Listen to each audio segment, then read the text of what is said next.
Omdat de Eredivisie Zeelvoetballigas die van op het veld onder de topsportcompetitie valt, mochten de vrouwen van Libertas het Aarhonne Vredejoen opnemen tegen Zeemacht uit Den Helder. Dit duel steeg in zijn geheel in het rand van de verneemde rode lantaarn. In het voor wijzen alle statistieken op het voordeel van de Libertas. Het hier één puntje meer, maar ook het al voor en zijn doelpunten wie in het voordeel van de Damblasters.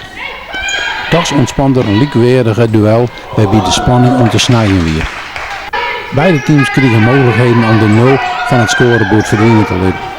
Omdat er geen publiek bij de wedstrijd onwijzig wezen mocht, wie het lood van de coaches goed te jaren.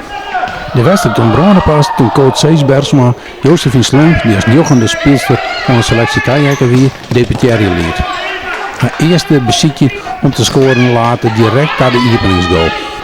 Kiepste sterrenwend Koert van Scott nog keren, maar de rebound die van Mariska Bosma, de ooruitblinkster on Libertas zijde. Slump is een onvalste puurzang en speelde met een soort bravoer, bracht reuring in de wedstrijd en is bobbedat tieg op het doel richten. Ek de orendebutant, laat de coach bezocht nog voor het skof de marge te verdubbelen. Hij reist binnen de teams onder elkaar wegen en wordt het voetbal er net beter op. Het lijkt soms meer op vecht als zeilvoetbal. Maar Libertas hier deze jongen maar 1 missie. 3 punten binnenhalen.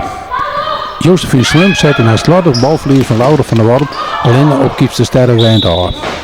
Exam Bosma steut op de goalie van Zeemacht. Haar doelpoging miste uitzuren. Al hier is het neer komt Zeemacht 4 minuten voor het eind terug een doelpunt van Monique Scholz op Liekense hoogte. Zijn Bosma liet de bal rennen en verraste daarmee haar eigen keepster Laura Hummel. Libertas liet het dan weggescoord en even later het zulke van de wal, maar een doelpunt het leidt zich weer om op de gezichten van elke die in dit Libertas dan waren het dat draagt.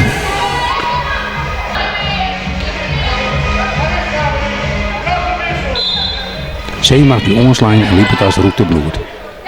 Evaluatie stuitte nog op kiepste sterrenwend, maar het slotakkoord wie voor San Bosma dit haar team naar een verdiende training en overwinning schaart.